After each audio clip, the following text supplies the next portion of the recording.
राजा आणिक कुठले दळहाले.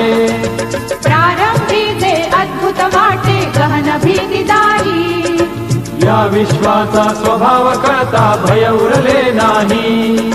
या दुनियेचे मर्म न कळता जगणे